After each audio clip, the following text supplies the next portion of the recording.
Muito bom dia, meus irmãos, a paz do Senhor.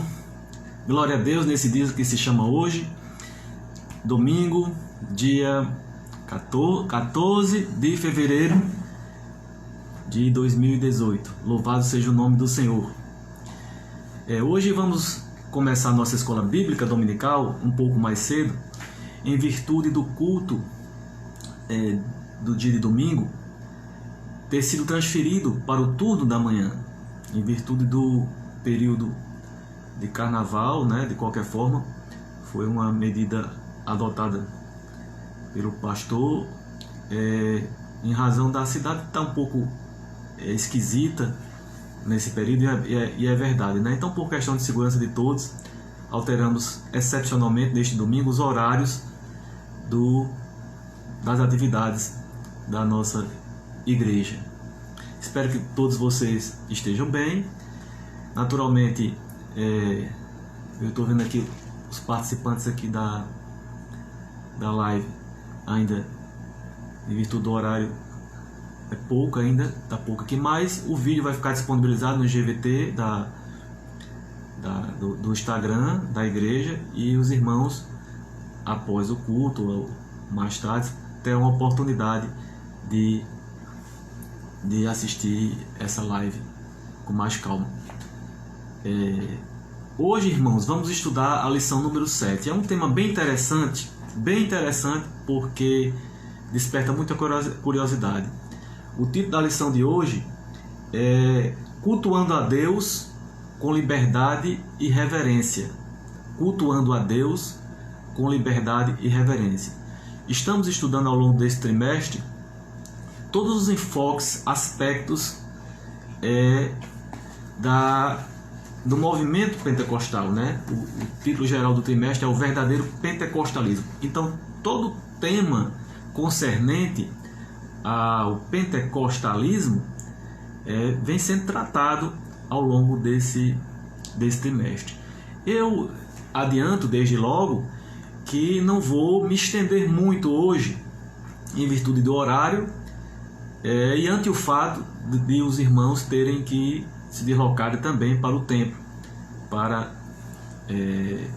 cultuar o nosso Deus no culto de domingo, agora às 9h30. Então, procurarei ser mais sucinto, excepcionalmente, né? E farei uma ministração aqui, uma apresentação mais de forma compacta. O texto áureo da nossa lição de hoje se encontra em João, evangelista João, quarto evangelho, João, capítulo 4, versículo 24, aquele texto onde Jesus trava um diálogo com a mulher samaritana. Diz assim o texto: Deus é espírito, importa que os que o adoram, o adorem em espírito e em verdade. Em espírito e em verdade. A nossa verdade prática. Estamos tratando, para quem chegou agora, sobre o tema cultuando a Deus com liberdade e reverência. A verdade prática da nossa aulinha de hoje. A adoração em espírito diz respeito à posição espiritual do adorador. Isso quer dizer que o que vale diante de Deus é como adorar e não onde adorar. A leitura em classe, que é a base do nosso estudo de hoje, se encontra na primeira carta aos Coríntios, no capítulo 14, dos versículos 26 ao 32. Nos diz assim, portanto, a santa palavra de Deus. 1 Coríntios, capítulo 14, versículos 26 ao 32. A partir do versículo 26. Que fareis, pois, irmãos, quando vos ajuntais? Eu vou já adiantando e comentando aqui, para ganhar tempo na nossa aulinha de hoje. No versículo 26, Paulo ele endereça essa carta aos Coríntios com a intenção de quê? De ordenar, de pôr ordem no culto, de organizar aquilo que estava fora do lugar na igreja de Corinto.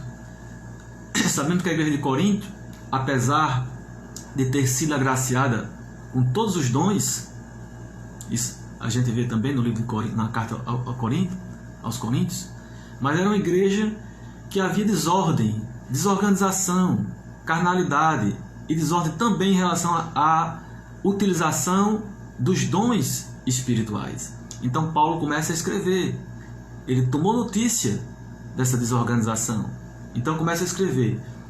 Olha só, é só um trecho. Que farei, pois, irmãos, quando vos ajuntais? Cada um de vós ou de vocês tem salmo, vocês têm doutrina, vocês têm revelação, vocês têm língua, vocês têm interpretação, vocês têm tudo isso. Porém, versículo 26, faça-se tudo para edificação. Então, irmãos, nós não vamos ver no Novo Testamento uma regra metódica de liturgia bíblica. Liturgia é uma forma de se estabelecer regras diretrizes para um culto a Deus. Nós não vamos ver de forma sistemática no Novo Testamento. Você pode olhar a Bíblia de trás para frente, você não vai ver isso no Novo Testamento.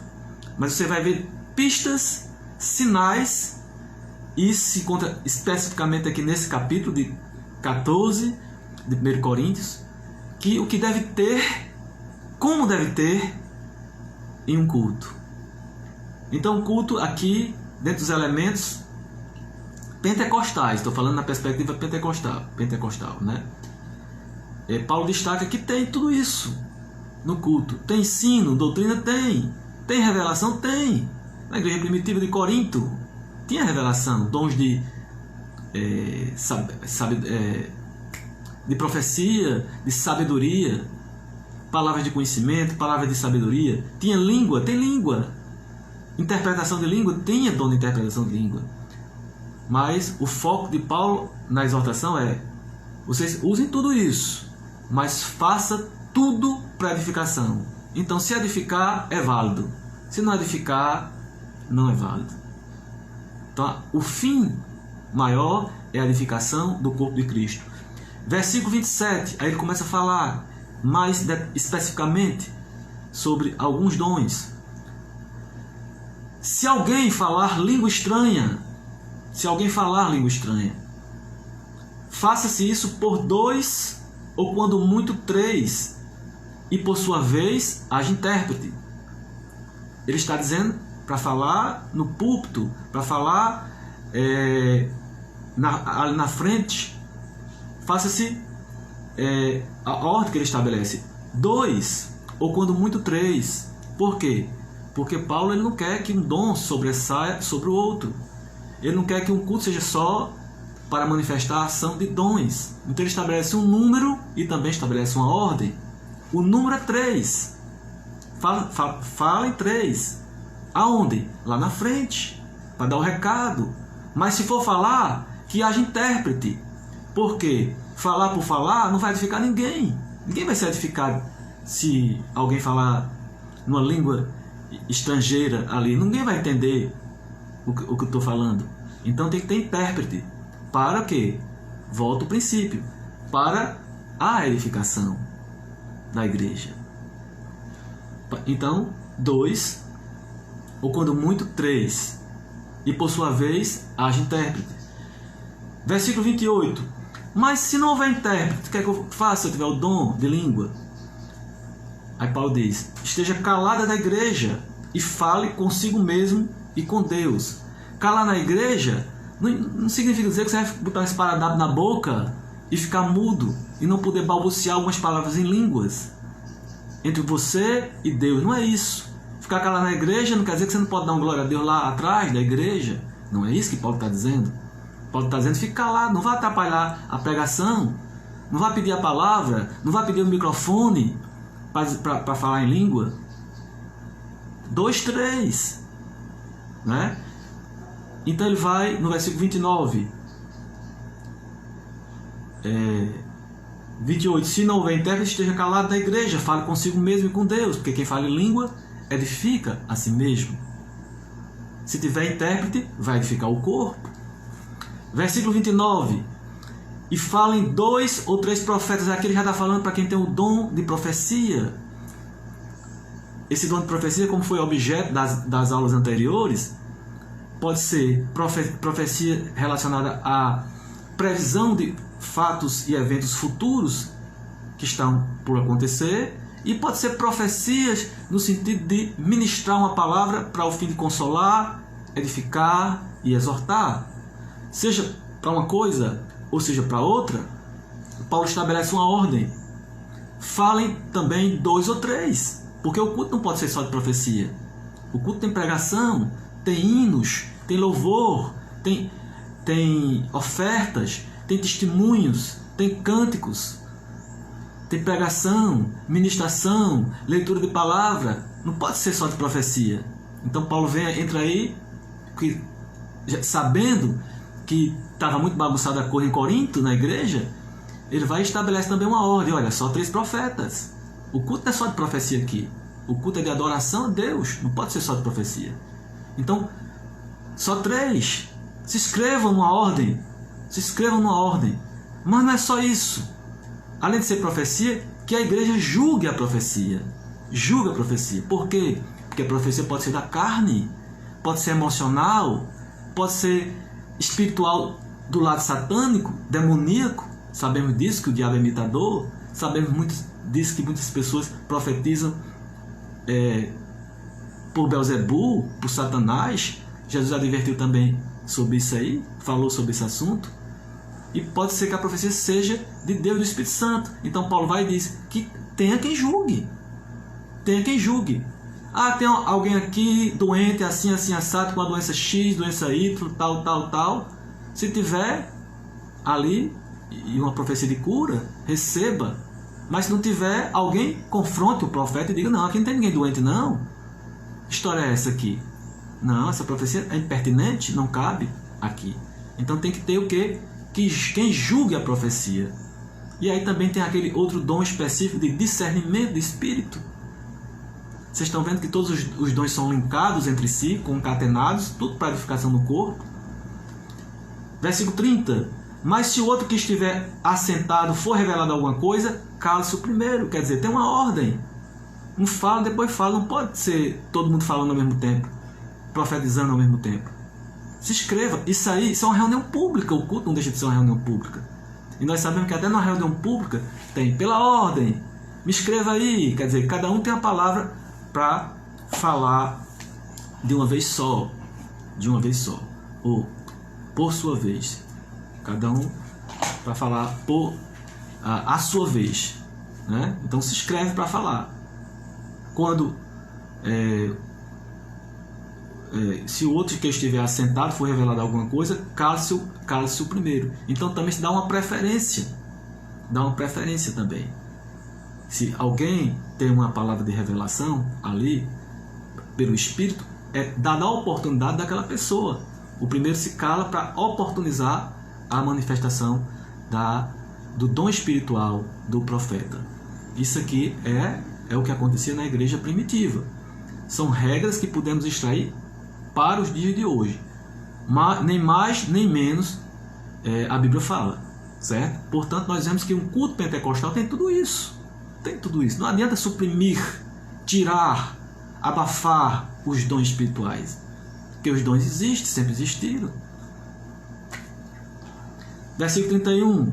Porque todos, olha só que interessante, todos, não são só uns, não é a liderança, não é o pastor, não é o diácono, não é o presbítero, todos podereis profetizar, uns depois dos outros, claro, desde que haja uma ordem. Todos podem profetizar. A Bíblia diz em 1 Coríntios, aqui, no capítulo, que as mulheres profetizavam. Mulheres profetizavam. E talvez por isso que Paulo estabeleceu aquela ordem para as mulheres ficarem caladas na igreja, porque elas profetizavam e profetizavam muito e bagunçava a ordem do culto. Por isso, fiquem caladas na igreja. Se tiver alguma dúvida, pergunte em casa ao marido. As mulheres não têm acesso às instruções religiosas, eram para os homens, tinha toda essa questão do costume. O que não poderia haver era interromper o culto de adoração para responder as perguntas das mulheres. Não podia. Fica em casa. O marido é a pessoa responsável para tirar essas dúvidas, segundo o costume daquela época. Mas todos poderiam profetizar. As mulheres profetizavam. Coisa linda, né? Todos. Mulheres, anciões, homens, jovens, todos tinham a oportunidade de profetizar, para que todos aprendam e todos sejam consolados, porque a profecia, ela consola. Já pensou você com um problema, 6 meses orando, 8 meses, 1 ano, não vê resultado nenhum? E aí, um irmão, uma irmã, sei lá, é tomada pelo Espírito do Senhor e ministra uma profecia, externa uma palavra de sabedoria, de revelação e diz: filho meu, filha minha, o Senhor ouviu o teu clamor. Isso edifica, isso consola, renova a esperança. A palavra também renova. Eu sou contigo. Não te espanta a ministração de uma palavra, também renova. Mas também não podemos dizer que uma profecia específica direcionada não vai nos edificar, consolar. Afinal de contas, todos os dons são úteis e proveitosos para a edificação do corpo de Cristo. Por fim, no versículo 32, ainda na nossa leitura de classe, ele diz: mas os espíritos dos profetas estão sujeitos aos profetas. Quer dizer, o espírito do ser humano, o espírito meu, o espírito seu. Se você tiver o dom de profecia, não tem esse negócio de dizer assim: eu não me controlei, eu tive que falar. Não existe isso. O seu espírito controla. O espírito do profeta, ele controla a profecia. O espírito do profeta estão sujeitos aos profetas, né? Então, tudo isso foi direcionado para que houvesse a ordem no culto. Vamos falar só de relance aqui. Já adiantamos, já resumimos aqui muita coisa, mas vamos falar de alguns tópicos aqui. O culto pentecostal tem a liberdade e reverência. Em primeiro lugar, as igrejas pentecostais, de uma forma em geral, mas eu me destaco muitas igrejas pentecostais clássicas, entre as quais a Assembleia de Deus ela se destaca nessa linha. Ela tem os seus elementos de culto, sim. No culto tem a adoração, tem a palavra, e são elementos necessários. Tem a palavra, a ministração, tem as ofertas, tem a sua liturgia também. Temos que desmistificar essa ideia de que um culto pentecostal ele é um culto bagunçado, desordenado. Não é assim. Muitos segmentos, derivações pentecostais fazem isso. Bagunça coisa, nós sabemos disso, há muitos excessos, né? Mas, falando do pentecostalismo clássico, tudo há uma ordem. Há uma ordem, mas também, ao mesmo tempo, há uma liberdade. A nossa liturgia não é engessada. Um culto pentecostal não tem que ser necessariamente cronometrado para terminar naquela hora. A pregação tem que terminar naquele minuto, não pode passar 1 minuto. Claro que pode passar 1 minuto, 5, 10, 15, qual o problema? O Espírito Santo ele é livre ali, não tem problema nenhum. Isso aí não tem que ser cronometrado para terminar. Terminou meu dia, amém, amém, bato o sino, toco o sino, amém. Não tem que ter essa liturgia engessada, certo? Então, a liturgia pentecostal, nós vemos o quê? Nós vemos a liberdade, uma certa liberdade, mas ao mesmo tempo reverência. Tudo para a edificação do corpo de Cristo. Nós sabemos que as formas de adoração e prestar culto é adorar, né? Adorar ao Senhor, é servir ao Senhor em adoração. Adoração é um tipo de serviço. Nós sabemos que isso muda muito de local para local. Uma igreja católica ortodoxa, por exemplo, é totalmente diferente da liturgia. As igrejas reformadas já é um pouco diferente da nossa, pentecostal, as liturgias. Se você for em África, por exemplo, você vai ver que a forma de adoração, de culto lá é muito estranha, muito diferente. Há danças, há expressões, coreografias diferentes da nossa. aqui. Mas o que importa é o quê? É aquilo que o Senhor Jesus disse para a mulher samaritana e que foi também objeto do nosso texto em áureo. Deus é espírito. Importa que o adore em espírito e em verdade. Que adore em espírito e em verdade. Primeiro, Deus, ele não é material, Deus é espírito. Por isso que ele não quer que faça ele forma de imagem, de esculturas, porque ele é espírito. Ninguém adora uma imagem tangível. Deus é espírito. Então temos que adorar também no espírito. E o Espírito de Deus, quando habita em nós, ele intercede por nós. Ele ora por nós. Ele se comunica com Deus por nós, através do Espírito de Deus, Santo de Deus, residente em nós. Então a adoração ela tem que ter essa conexão espiritual. Temos que estar no Espírito. E temos que adorar também em verdade.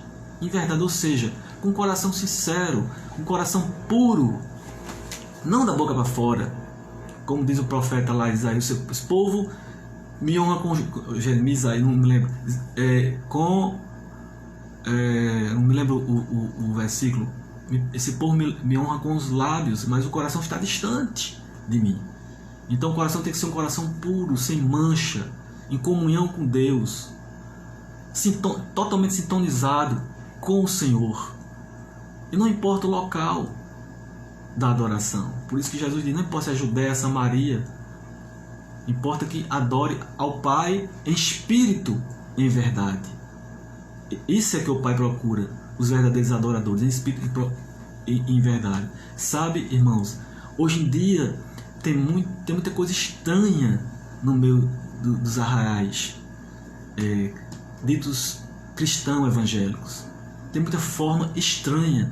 Você vai para um culto, a forma de adoração é muito estranha. Começar com a coreografia que eles estabelecem. São pano preto, igual aqui o fundo aqui do quarto do meu filho aqui, que ele colocou todo preto aqui atrás para louvar a Deus. Preto, luzes de laser, fumaça, muita coreografia assim extravagante. Parece mais um púlpito, parece mais um programa de auditório, né? São músicas eletrizantes.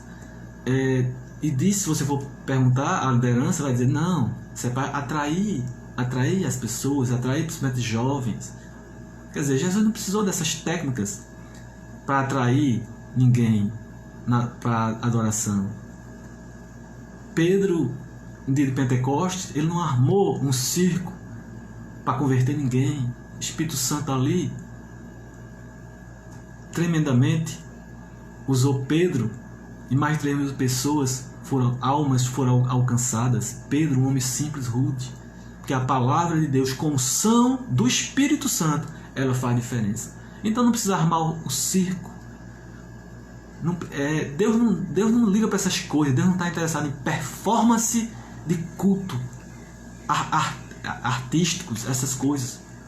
É por isso que eu gosto no culto pentecostal. Sabe por quê? Porque no culto pentecostal todos têm uma oportunidade.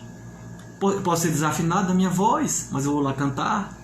Eu posso ter 8 anos de idade, 10 anos de idade, como aquela criancinha no aniversário foi louvar a Deus, coisa linda. E daí, qual o problema? Todos têm a oportunidade de cultuar, de adorar a Deus. Eu sou empregado, homem rude, estou na enxada, estou no campo, eu vou para o culto, o meu patrão também vai, nós dois estamos lá. Todos dois têm a oportunidade de pegar no microfone. Onde é que uma pessoa simples, rude, tinha a oportunidade de pegar um microfone para falar? Quer dizer, se ele tiver algum dom e talento, certamente tem, ele será usado no corpo de Cristo, porque o Evangelho, ele dá dignidade, e ali se cumpre aquilo que a Bíblia diz: Deus não faz acepção de pessoas. Então o culto pentecostal, para entendermos em resumo, em primeiro lugar, é um culto participativo. Então as senhoras cantam no coral, as crianças se apresentam, tem a mensagem, tem profeta se tiver dom de profecia, dom de línguas, deve ter tudo isso para a edificação do corpo de Cristo. Todos têm a oportunidade de participar. Então se eu vou para um culto pentecostal, eu não vou assistir um culto pentecostal, eu vou participar do culto. É muito lindo, né? Sem essas regras, sem essas liturgias metódicas estabelecidas, porque isso nós não vemos na Bíblia. Você pode até não concordar, mas não é bíblico. Estabelecer regras, a Bíblia estabelece princípios, ordem, decência. Mas desde quando, se eu dar um glória a Deus lá atrás, eu vou estar quebrando a ordem do culto?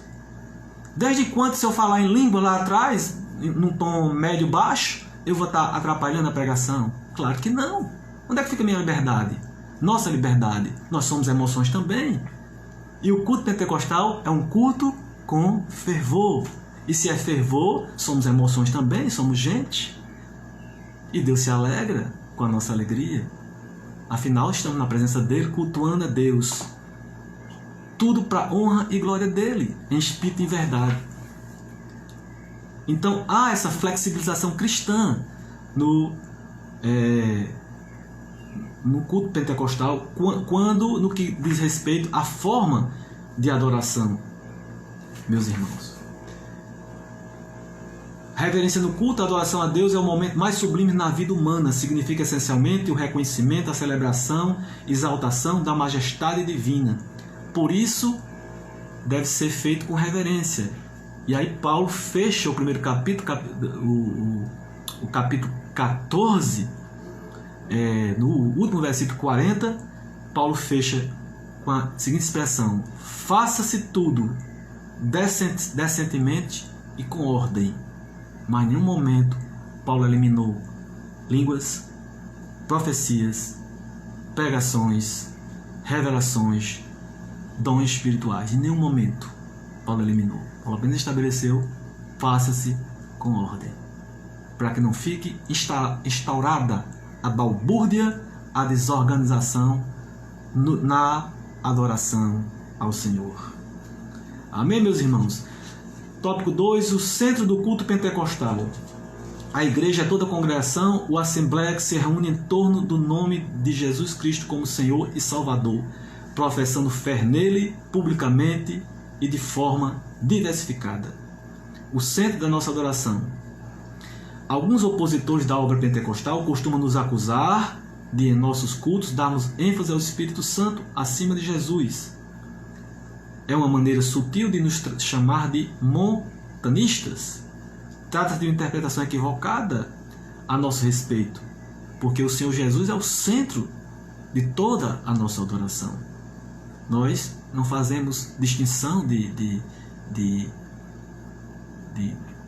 das pessoas da Trindade. Nós reverenciamos ao Pai, ao Filho e ao Espírito Santo.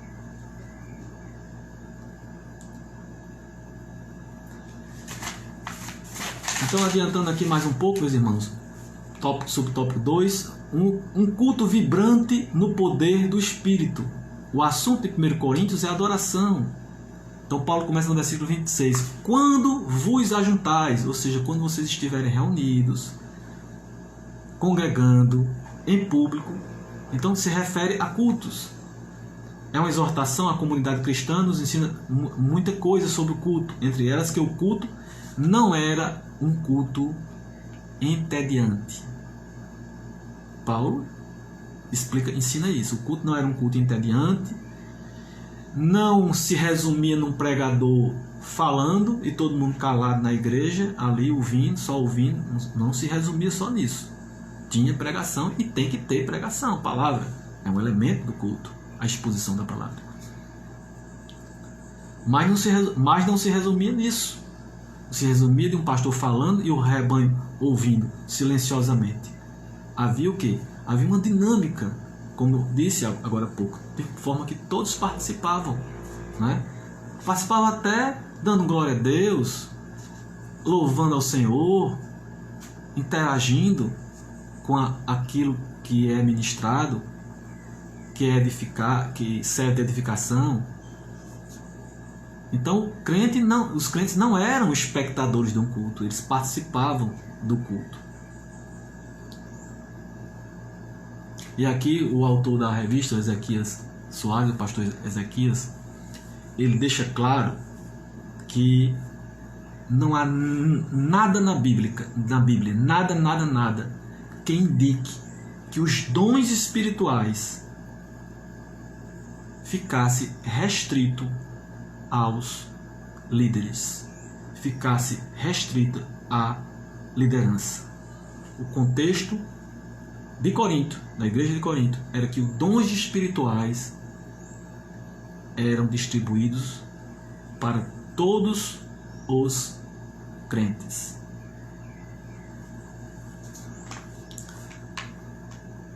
Subtópico 3, característica pentecostal.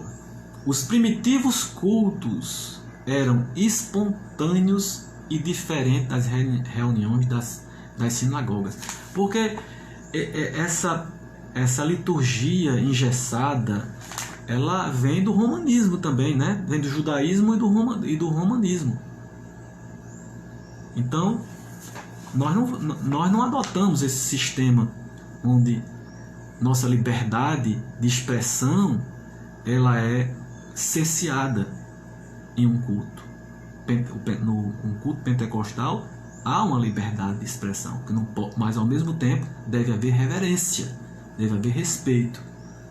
O fato de ser dos irmãos serem efervescentes, externarem alegria, quem não externa, onde há batismo com o Espírito Santo, onde há as manifestações dos dons espirituais, onde há aquela palavra que vem forte, impactando o coração da gente, quem é que não se alegra? Quem é que não dá um glória a Deus, um aleluia? Então a característica pentecostal é essa. A liturgia dos cultos, os primitivos cultos eram espontâneos e diferentes das reuniões das sinagogas, embora muitas características viessem delas, conforme Tiago 2:2. A liturgia dos cultos constava de oração e cântico. O louvor parte da oração a Deus desde os tempos antes dos séculos até a consumação dos séculos. João 38:7, Apocalipse 7:9.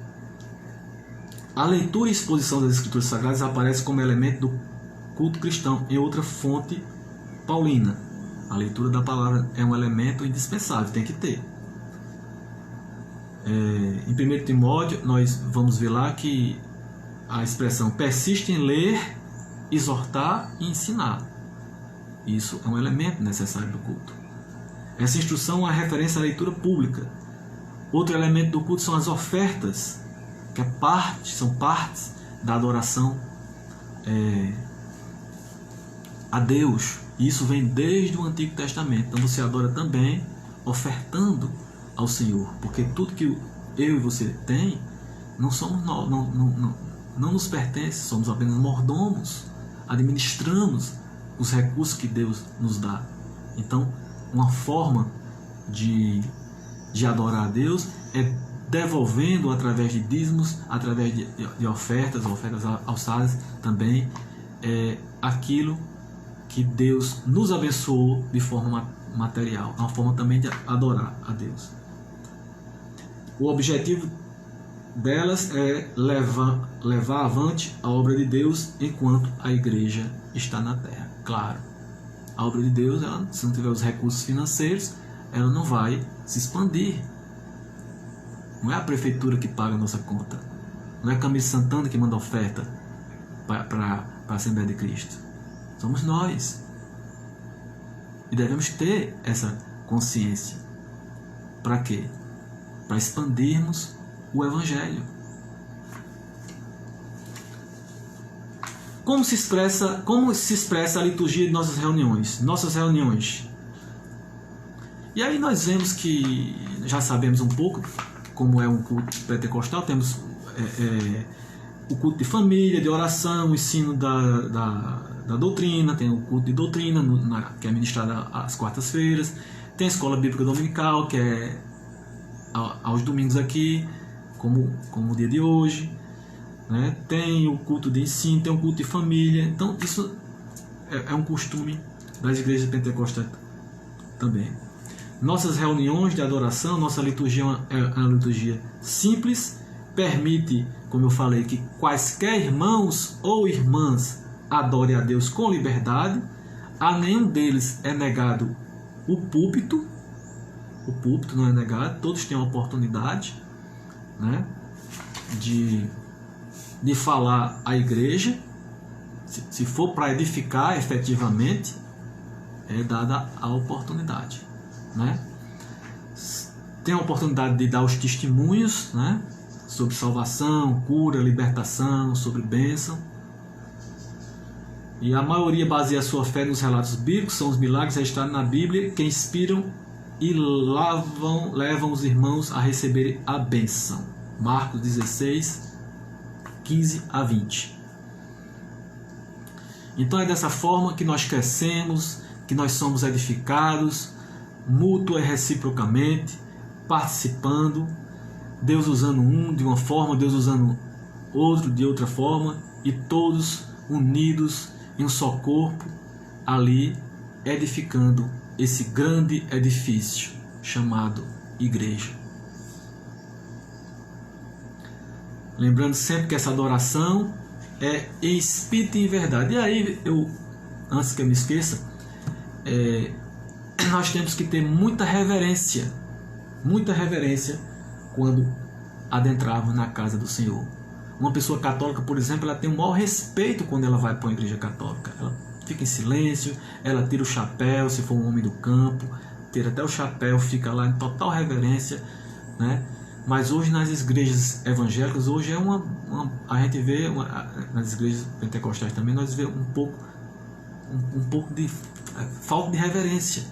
São pessoas mexendo no celular, se conectando com o pensamento em outro local. Quando nós vamos adorar a Deus, nós temos que estar íntima comunhão, conexão com o Espírito Santo. A verdadeira adoração é espírito. Para você se conectar com o Espírito, você tem que desligar de tudo. Se desligar de tudo. Não pode estar no culto mexendo no celular, pensando no namorado, pensando no negócio, pensando no comércio. Isso não existe. É melhor que não vá para um culto. Deus não recebe esse tipo de culto. Nunca. Então tem que se conectar em espírito e em verdade. Culto pentecostal, nossas reuniões coletivas. Olha o horário aqui.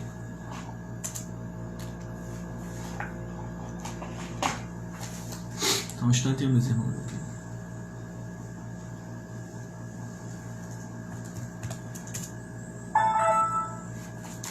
Já está bem próximo, já terminando. Culto pentecostal. Nossas reuniões coletivas de adoração apresentam as mesmas características dos cultos em Corinto. Olha que coisa linda. Olha que coisa linda. Um culto pentecostal, ele tem a forma daquele culto em Corinto, conforme as instruções do apóstolo Paulo. É que se aproxima com muita fidelidade ali, com aqueles elementos do culto em Corinto. Portanto, é bíblico. Alguns mais tradicionais, reformados, podem até não concordar, mas é bíblico. É bíblico.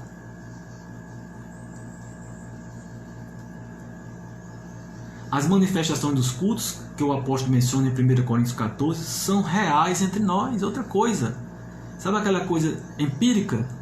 Eu só acredito se eu ver. Então a gente vê, não podemos negar. O movimento pentecostal tem mais de 100 anos e vem crescendo, se expandindo cada vez mais, porque onde há a ação poderosa do Espírito Santo de Deus, a gente vê os resultados.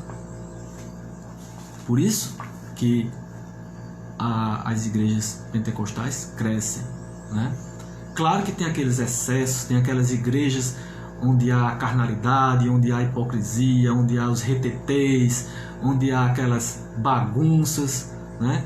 Ali Deus não é glorificado. Ali Deus não é glorificado em nada. Ali tem comércio, tem a exaltação é o homem que é exaltado ali, né? Ali tem interesses escusos por trás disso, mas eu não estou falando do que é, eu estou falando como deve ser, à luz da palavra de Deus, segundo o modelo do apóstolo Paulo, especificamente na primeira carta aos Coríntios. Quando vos ajuntais, cada um de vós tem salmo, tem doutrina, tem revelação, tem língua, tem interpretação. Foi o que o apóstolo Paulo disse. Então tem que ter. Versículo 26, primeiro capítulo de Coríntios 14, que lemos aqui na nossa leitura de classe. Tem tudo isso. Nossos irmãos e irmãs entendem essa linguagem com facilidade. Ou seja, quem é pentecostal sabe daquilo que nós estamos falando. Se identificamos. Não ficamos perplexos, achando que é coisa do outro mundo. Sabemos do que estamos falando. Pois vivemos essas mesmas experiências. E são expressões espontâneas. Isso é muito normal. Esse tipo de cultuar a Deus dessa forma. Isso não é coisa do outro mundo. Uma pessoa que não conhece um culto pentecostal, que não tem intimidade, talvez ache estranho. Então o apóstolo Paulo está tratando de culto pentecostal e se refere aos dons de língua, interpretação e profecias no culto. É muito comum o visitante sentir a presença de Deus em nossos cultos. Enquanto muitos também acham estranho aquilo ali, outros também sentem aquela presença viva, forte, mexendo, pulsando com a gente, o visitante. E diz assim: eu quero conhecer esse Deus de poder. Que é isso? Esse Deus, ele é vivo, ele tem poder. Eu quero isso também para mim, né? Então começa a busca, a aproximação para ter uma intimidade maior com Deus Todo-Poderoso. Então é isso, meus irmãos. Em resumo, é isso que acontece no culto pentecostal. Deu para entender, deu para fazer os apanhados de uma forma geral. O importante é desmistificar essa ideia de que um culto pentecostal não é bíblico. É bíblico. Ele é bíblico, né? E não obstante os excessos que nós repudiamos, nunca concordamos com esses excessos, porque tudo tem que ser feito para um fim proveitoso, para a edificação do corpo de Cristo, e tudo, como nos diz o apóstolo Paulo no versículo 40 do capítulo 14, tem que ser feito decentemente e com ordem, porque Deus é um Deus de ordem, sempre foi e sempre será de ordem. A terra era sem forma e vazia, e Deus pôs ordem a esse caos. Deus não gosta de bagunça, do caos, certo? Então, liberdade de expressão, liberdade religiosa e que foi o tema da nossa lição, e reverência. Ao mesmo tempo, são marcas existentes em um culto pentecostal. Louvado seja o nome do Senhor. Amém? Vamos orar para encerrar aqui. Amado Deus e Pai, nós te bendizemos, te glorificamos pelo privilégio de fazermos parte da tua santa igreja, pelo privilégio de podermos te cultuar, te adorar com a liberdade dada pelo teu Espírito Santo de Deus, com ousadia, com intrepidez, Senhor. Obrigado pela oportunidade de tu nos conceder os dons espirituais que são utilizados para a edificação do teu corpo, Senhor, da tua igreja. Obrigado, Senhor, pelo teu poder. Obrigado porque temos liberdade, Senhor, de te servir, de compartilhar com os nossos irmãos. Ó Pai, obrigado porque sabemos que tu és um Deus que se agrada em receber nossa adoração, desde que seja em espírito e em verdade. E te pedimos, ó Pai, que tu nos fortaleça para que sempre possamos te buscar, te adorar em santidade, Senhor, de mãos limpas, com coração puro, fé sincera e, sobretudo, com muito amor ao Senhor.